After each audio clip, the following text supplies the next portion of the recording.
Շուրջ 50 բարերար, որոնց շնորհիվ հնարավոր դարձավ Գեղարքունիքի մարզի Մարտունի քաղաքի Սուրբ Աստվածածին եկեղեցու նորոգումը։ Բոլորն էլ մարտունեցի են։ Ամիսներ առաջ որոշել են հանգանակություն անել եւ քաղաքապետարանի օժանդակությամբ ու սեփական ուժերով նորոգել Պապերից ժառանգած եկեղեցին։ Սուրբ Աստվածածինը քաղաքի միակ եկեղեցին է, որը տևական ժամանակ անմխիթար վիճակում էր, պատուհաններ չուներ, ծածկը վթարային էր։ Փոքրաթիվ հավատացյալների մասնակցությամբ, սակայն ծեսերն ու արարողություններն այստեղ շարունակվում էին։ Ուրախ եմ են մարտունեցու համարով, որ այդ ցուրտ եկեղեցում կնունք էր անում, ու ասում էր Տեր հայր, ստեղ է սա իմ եկեղեցին է եւ ստեղ իմ պապերն են աղոթե։ Ես ուրիշ ոչ մտեղ չեմ գնա։ Տեր Սիմոնը սպասավորում է տարածաշրջանի 7 գյուղում, կիսում է 7 գյուղի բնակչության հոգս եւ ուրախություն։ 2006 թվականին, երբ Տեր հայրը նշանակվում է Մարտունու հոգևոր հովիվ, բազմաթիվ խնդիրների առջև է կանգնում։ Ոչինչ հեշտ չէր տրվում, ասում է նա։ Եկեղեցի հաճախողների թիվը կարելի էր մատների վրա հաշվել։ Պետք է առանձնացնեն Փարսխային Գևորգ անունը։ Կոմունիստների ժամանակ ուզեցել են տարածքը վերցնեն, ինքը այնտեղ մի փոքր ցայտաղբուր կառուցել, որ այնտեղ դոմիկներ չտնեն։ Մարտունեցիները, որ տասնամյակներ շարունակ քահանա չէին տեսել, սկզբում գրկաբաց չեն ընդունում նրան։ Համայնքի վստահությանն արժանանալ հնարավոր եղավ միայն անտրտունջ աշխատանքի ու համբերության շնորհիվ, ասում է Տեր հայրը։ Սուրբ Աստվածածին եկեղեցու կառուցման ստույգ թվականը հայտնի չէ, սակայն նրա բակում պահպանված խաչքարերը թվագրվում են 11-ից 13-րդ դարեր։ 1886 թվականին Սուրբ Աստվածածին եկեղեցին վերակառուցել են հայ ընտանիքները, որոնք Արևմտյան Հայաստանի Ալաշկերտ գավառի բնակավայրերից Սևանի ավազան են գաղթել ու Մարտունիում հաստատվել 1830 թվականից։ Ժողովուրդը 1885-86 թվականներին 3 ռուբլի ընդամենը գումար են հավաքել, այն վաղվա այդ կուրսով բավականին բարձր հավաքին գումար եղել, այդ գումարով Ներգարյան Վարդան եղել, Երջանկը իշատակ, գերեզմանակարն էլ ստեղա, 1896 թվականին էլ մահացել է, ինքն է կազմակերպել, ժողովուրդը բոլորն էլ էր դրում ունեցել, մեկը մի կոպեկ, մեկը 5, չգիտեմ ինչքան,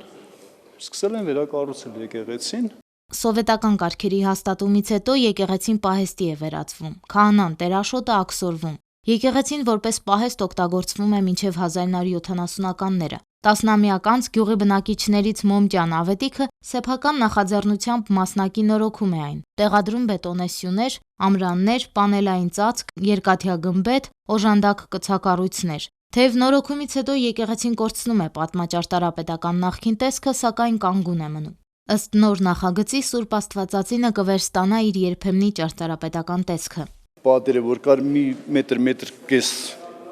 դենց բարձամբ, մենք նորից լրիվ քանդել ենք, քանի որ շատ անմխիթար վիճակում է, դրա վրա վերակառուցել չէր լինում, նորից տվել ենք պատերը շարել, բարձրացնել, կտուրը ամբողջ հովին փոխվել է։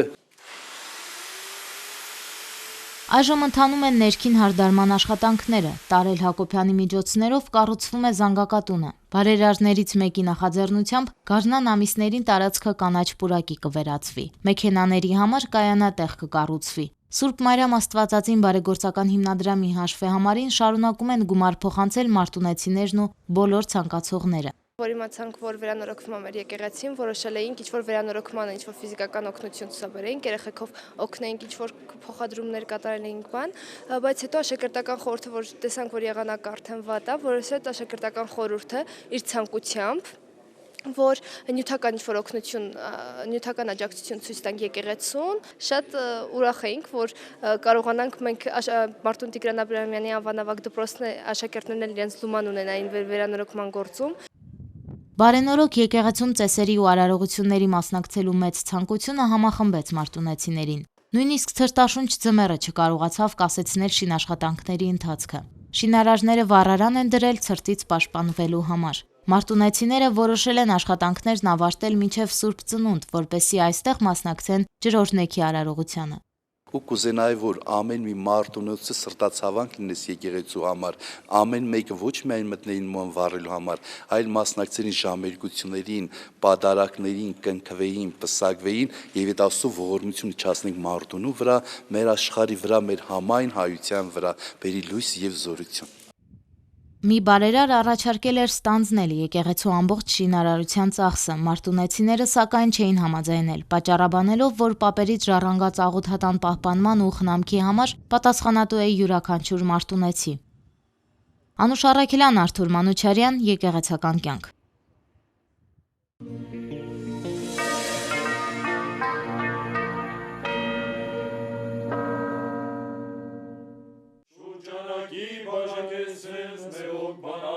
Մանարջյանի անվան ուռուցքաբանության ազգային կենտրոնում ճաշու ժամերգություն է, վերաբացվեց շուրջ 10 տարվա պատմություն ունեցող աղոթասենյակը։ Տարիներ առաջ կենտրոնում բուժվող հիվանդներն ու նրանց հարազատներն այս սենյակում աղոթելու սովորություն ունեին։ Այդ ժամանակ հաղթեղով հիվանդներին հաճախ այցելող հոգևորականի աչքից չեն վրիպում սրբապատկերներն ու վառված մոմերը։ 2008 թվականի եկեղեցիների համաշխարհային խորհրդի հայաստանյան կլոր սեղան հիմնադրամի միջոցներով այդ սենյակը կահավորվում է, վերածվում աղոթասրահի։ Հիվանդներին հաճախ տեսության եկած հոգևորականն այժմ Մայրաթոր Սուրբ Էջմիածնի Գևորգյան հոգևոր ճեմարանի տեսուչն է։ Նրա նախաձեռնությամբ այս տարի ճեմարանականները ձեռնարկեցին աղոթասենյակի նորոգումը եւ նա էլ այսօր կատարում է ճաշու ժամերգությունը։ Մարդու առողջ հոգին է, որ գրավականն է դառնում մարդու մարմնավոր ֆիզիկական առողջության եւ դրա համար անշուշտ հոգեվոր առողջության եւ բժշկության ամենից կարեւոր դեղամիջոցը եւ դեղատոմսը որն է աղոթքը։ Աղոթքի շնորհիվ է, որ մարդ կարող է հաղթահարել իր բոլոր ընկճունները, իր բոլոր ցավերը եւ դրանով կարողանում է նաեւ հաղթահարել երբեմն իր ֆիզիկական ցավերը։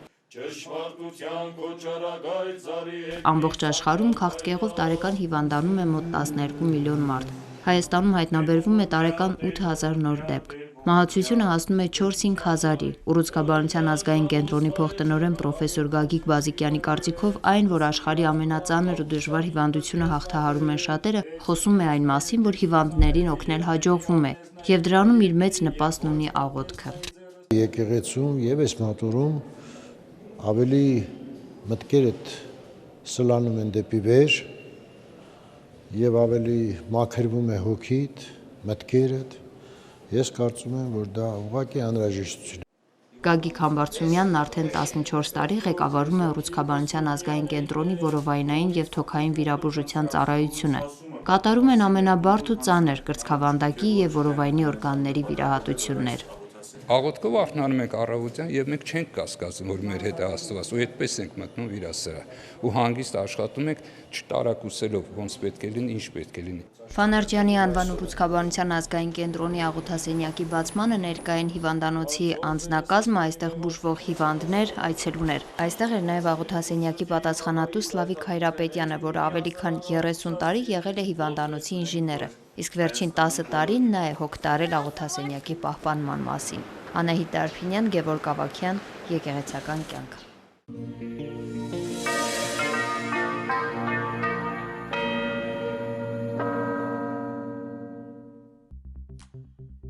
Բուլղարիայի հայոց թեմում նոր նշանակումներ կատարվեցին Տեր Բաթուղիմեոս քահանա Հակոբյանը ազատվելով Վառնայի Սուրբ Սարգիս եկեղեցու հոգևոր հովվի պաշտոնից նշանակվեց թեմի փոքր ծխերի Դոբրիչի Շումենի, Սիլիստրայի, Սլիվենի, Խասկովոյի, Ստարազագորայի եւ Պազարջիկի հայկական եկեղեցիների այցելու հովիվ։ Միաժամանակ Գարեգին II ամենայն հայոց կաթողիկոսի հրամանով Վառնայի Սուրբ Սարգիս եկեղեցու հոգևոր հովիվ նշանակվեց Տեր Հրաչյա քահանա Գյոզալյանը։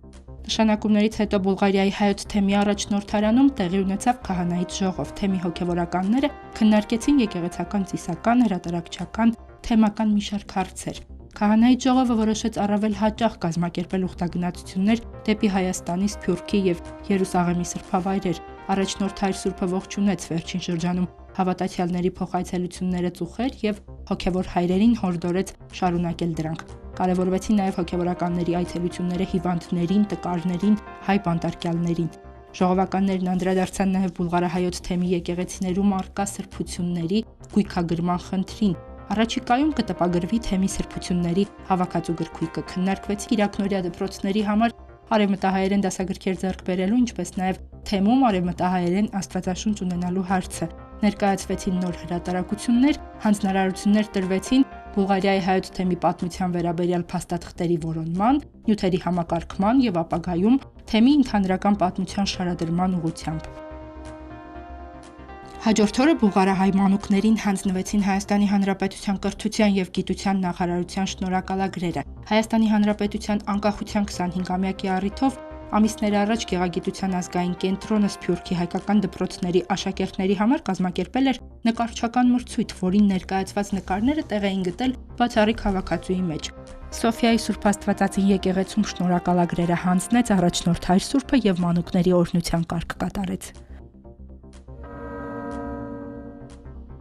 Սիրիայի ուղղափառ եկեղեցու պատրիարքը Լոնդոնում այցելել է հայկական Սուրբ Սարգիս եկեղեցի բարձրաստիճան հյուրի պատվին հրաշափառի արարողություն է կատարվել։ Նորին սրբություն Մորան Մոր Իգնատիուս Եփրեմ II-ին ողջունել է Միացյալ Թագավորությունում եւ Իռլանդիայում հայոց թեմի առաջնորդ Հովակիմ Սրբազանը։ Սրբազան հայրը փոխանցել է հայ եկեղեցու գահերեցի ողջույնը, Եփրեմ II-ը հավաստել է հայ առաքելական եկեղեցու, հայ ժողովրդի եւ անձամբ Գարեգին II-ի հետ բարեկամությունը անխախտ է, քանի որ այն երկու ազգերի եւ եկեղեցիների խոր ու վաղեմի հարաբերությունների անդրադարձն է։ Եփրեմ II-ը Անգլիայում էր Սիրիայի օրթոդոքս եկեղեցու, Լոնդոնի arczepiskopոսության Սուրբ Թովմա եկեղեցու օծման առիթով։ Նորաուց եկեղեցու առաջին պատարագին ներկա էին նաև Հովակիմ Սրբազանը եւ Ֆրանսիայի թեմի առաջնորդ հայրապետական պատվիրակ Վահան եպիսկոպոս Հովանիսյանը։ Արարողությանը մասնակցել են տարբեր եկեղեցիներից բարձրաստիճան հոգևորականներ եւ արքայազն Չարլզը։ Անգլիայում օրեր առաջ Օքսֆորդ քաղաքի Փեմբրոք քոլեջի մատուռում օծվել է հայոց եղեռնի նահատակների Մայրաթոր Սուրբ Էջմիածնում օծված սրբապատկերի կրկնօրինակը։ Միացյալ Թագավորության հայոց թեմի առաջնորդը պատարագ է մատուցել, որից հետո սրբապատկերը տեղադրվել է Փեմբրոքի մատուռում։ Հերմինե Հակոբյան, Եկեղեցական կյանք։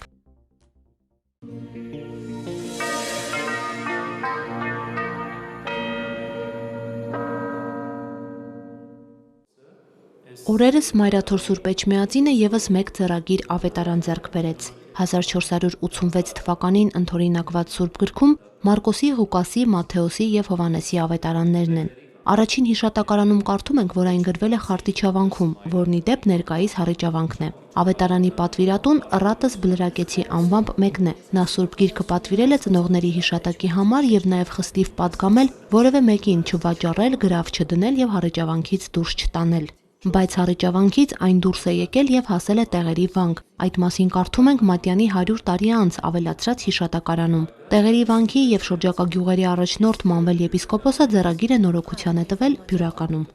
Եթե առաջին հիշատակարանում խոսվում է գրչության վայրի մասին, ապա երկրորդ հիշատակարանում ներկայացվում է այն վայրը, որտեղ կատարվեց ձեռագրի նորոգումը եւ այդ վայրից զատ հիշվում են նաև այնպիսի կարևոր վանքեր, ինչպիսիք Սուրբ Էջմիածինն է, Բյուրականի Սուրբ Հովանես Կաթողիկեն է եւ Ուշիի Սուրբ Սարգիս եկեղեցին։ Տեր-հոր խոսքով ձեռագրի պատմական արժեքը նաև այն է, որ այստեղ Սուրբ Էջմիածինն իբրև Մայրաթոր հիշատակվում է աթոռի վերահաստատումից ընդամենը 45 տարի անց, ինչը այդ շրջանի հիշատակարաններում հազվադեպ է։ Տեղերի վանքում Սուրբ Գիրքը պահվել է երկար տարիներ, տեղեկություն չկա, թե այնուհետև ինչպես է վանքից դուրս բերվել։ Կինը, որը վաճառել է ավետարանը, ավելի քան 60 տարի այն իր մոտ է պահել, թե ինչպես է իրեն հասել, չգիտի։ Ավետարանը շուտով Մաշտոցյան մատենադարան կտարվի, կմաքրվի, կախտահանվի, կվերացվեն խոնավության հետքերը, կամրակայվեն պոկված էջերը։ Մարկոսի եւ Հովանեսի ավետարանների վերջին գլխի մի քանի համարները բացակայում են։ Տեր-հոր խոսքով դրանք ոչ թե պոկվել են, այլ ժամանակին գրիչը չի արտագրել։ Ձեռագիր ավետարանը որոշ ժամանակ կցուցադրվի Մայր տաճարի ավանդատան թանգարանում, ապա կհանգրվանի ձեռագրատանը։ Մերի Հովսեփյան, Արթուր Մանուչարյան, Եկեղեցական կյանք։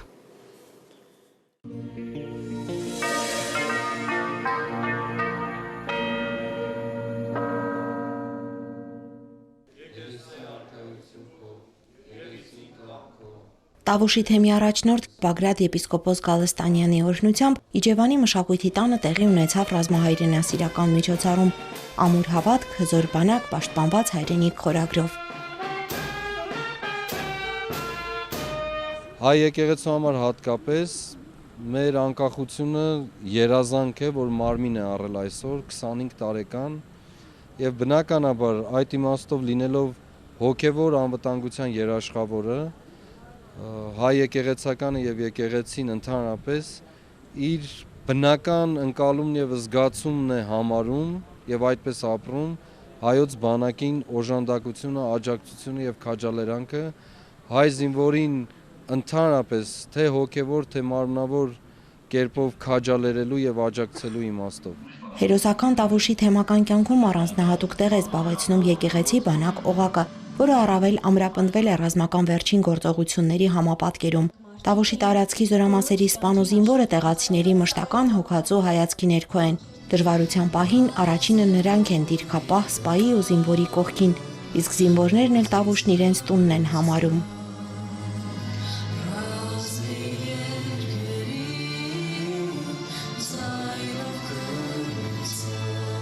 Միջոցառմանը ներկա էր թեմի հոգևոր դասը, Իջևանի զորամասի զինվորական նվագախումբը, սպայական կազմը, զինված ուժերի հոգևոր սպասավորներ։ Ավագ գնդերես Տեր-Վանանդ Քահանա Անդրեասյանը Հայաստանի Հանրապետության զինված ուժերի հոգևոր առաջնորդ Վրթանես եպիսկոպոս Աբրահամյանի օրհնության գրերը հանձնեց ծառայության ընթացքում աչքի ընկած սպաներին։ Այսօր թեմի 5 սպասավորներ ծառայություն են մատուցում առաջնագծում։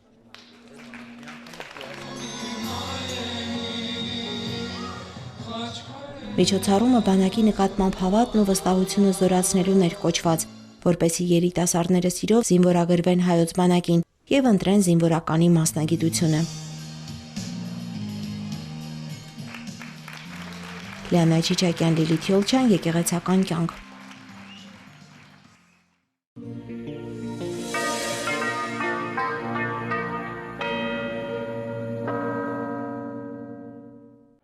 «2015 թվականին Արաբկիրի հայրենասթանն առաջին անգամ կազմակերպվեց Վիկտորինա, որը նվիրվեց վեհափառ Հայրապետի գահակալության տարեդարձին։ Հիմնականում նախաձեռնությունը կայանում էր նրանում, որպեսզի կարողանանք դպրոցականներ այն գիտելիքները, որ անբարում են, հնարավորություն ունենան նաև այս մրցույթների միջոցով վերհանել ինչ են ժամանակի ընթացքում սովորել, ինչն է մնայուն արժեք դարձել իրենց համար։ Քանաքեր Զեյթուն վարչական շրջանի 5 դպրոցների 6-րդ դասաների աշակերտների համար Վիկտորինան կազմակերպել էին Մայրաթոր Սուրբ Էջմիածնի քրիստոնեական դաստիարակության կենտրոնի եւ Հայրենասթան աշխատակիցները։ Այս տարի խաղմրցույթին միացան նույն դպրոցների 7-րդ դասարանցիները։ Զվարճալի խաղմրցույթն արդեն սիրված նախաձեռնություն է։ Աշակերտները խստապահ հանձնախմբի անդամներին զարմացնում են կրոնական, ծիսական եւ պատմական գիտելիքների բազմազանությամբ եւ խորությամբ։ Մանկավարժները նշում են, որ ամբողջ տարվա ընթացքում են աշակերտներին պատրաստում նմանատիպ միջոցառումների։